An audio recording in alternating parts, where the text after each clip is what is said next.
This is Be the Embodied, and this is a personal testimony of my out-of-body experience when I first faced myself in the mirror. So as a reference point, my first out-of-body experience was short-lived, to say the least. My first out-of-body experience, I wasn't able to see anything. And I think this is an important point, that when I first left my body, I wasn't able to see anything. I wasn't able to make out anything that was in front of me with my vision. My vision was blocked. I think this is why my personal story can be helpful to anybody that is exploring the out-of-bodies, that is familiar with the AIDA method, that is practicing the protocols, but are struggling. And there's many reasons why we struggle with achieving the out-of-body state. There are many reasons for that. And what I've understood is there are some parts that we haven't integrated within ourselves. There are certain parts of us that we don't understand and that we may not be ready to accept, which can inhibit us from having certain experiences or achieving certain things once we do leave the body. And when I was first coming out of body, this was what I was realizing, was I wasn't able to see anything. And not that this was the only time that I wasn't able to see anything, but for the second and the third time that I left my body, I wasn't able to see anything. My vision wasn't clear.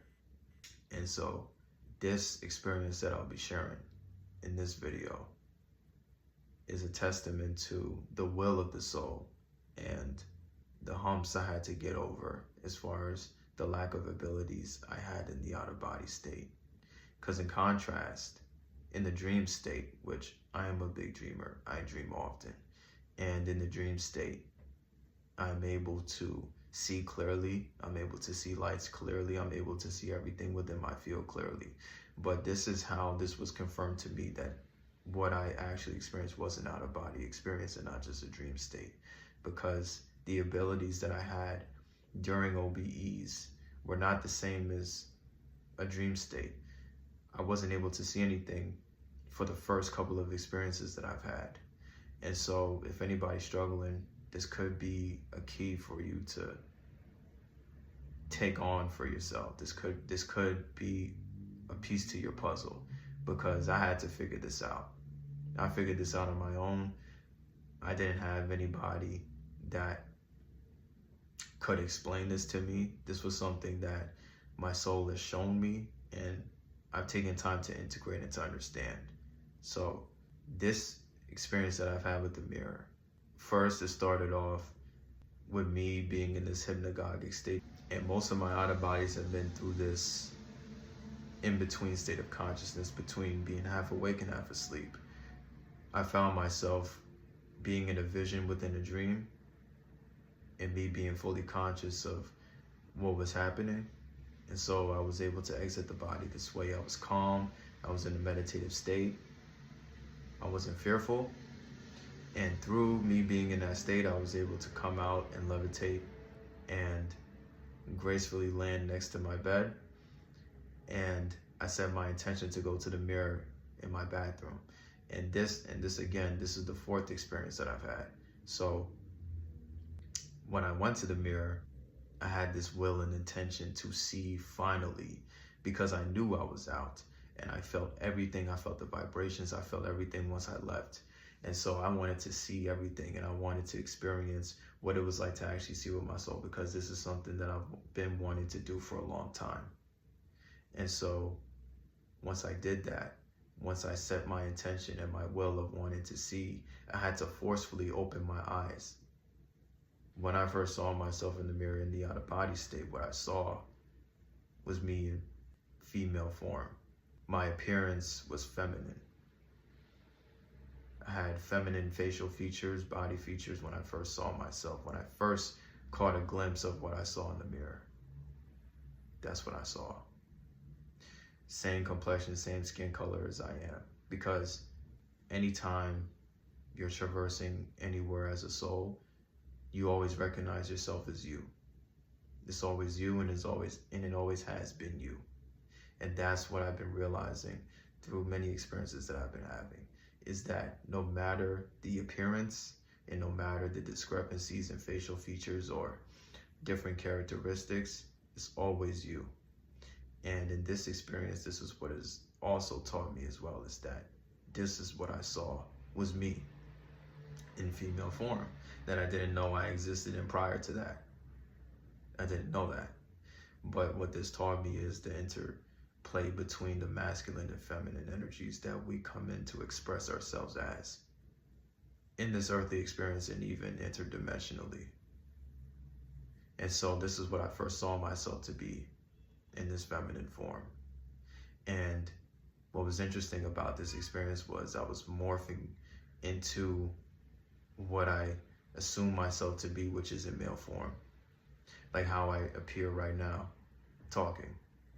And what this experience showed me is the multifaceted and infinite expression of us as a soul.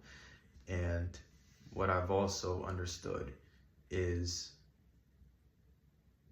anything revolving around judgment, anything revolving around limitation and skepticism and generalizations and stereotypes, whether that be about races, whether that be about a certain sex, whether that be sexual orientation, all of these things are based in lies.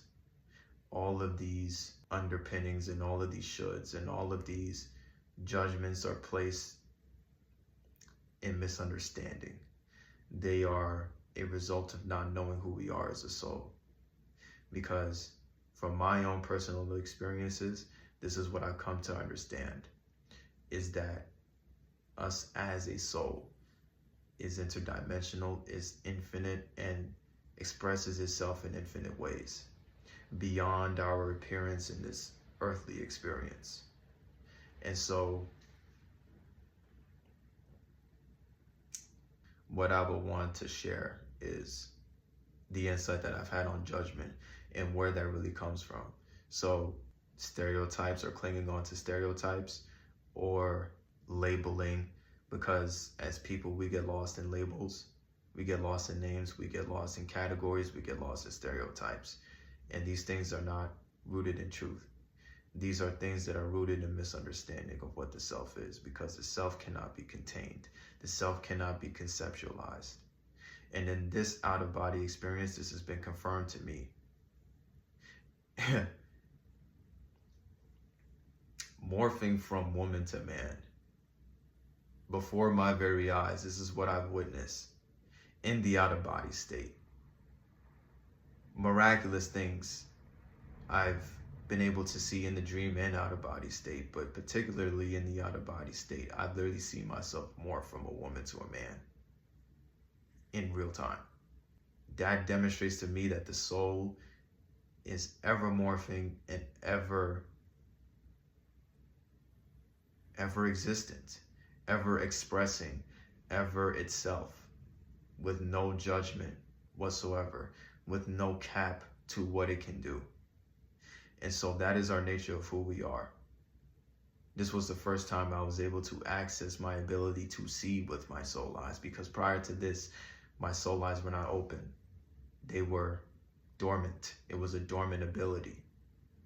And so what this also taught me is the abilities that we can gain in the out-of-body, what the out-of-body has to offer as far as the abilities that we can unlock. Because as souls, we are limitless, but the limitations we place on ourselves. And as a result of that, we are not able to do the things that we think that we may be able to do. Because some people, when they come into the outer body, they can fly, they can go anywhere that they wish. But not everybody is on that level when they first come into the out-of-body experience. I'm one of those people where I had to work my way up through unlocking dormant abilities. And through future out-of-bodies that I've had, that ability that I gained being able to see in this experience translating into the future experiences. It carried over. It carried over to me seeing what I needed to see when I had future experiences. So these experiences that we have in the outer body are a work in progress always. In 1 Corinthians chapter 2, verses 13 through 14, I think perfectly capture the essence of what I'm trying to say. We speak not in the words which man's wisdom teacheth, but with what the Spirit teacheth, what the Holy Ghost teacheth. For spiritual things compared with spiritual. For man not receiveth the things of God, for they are foolishness unto him, nor can he know of them, for they are spiritually discerned. So what does that really mean?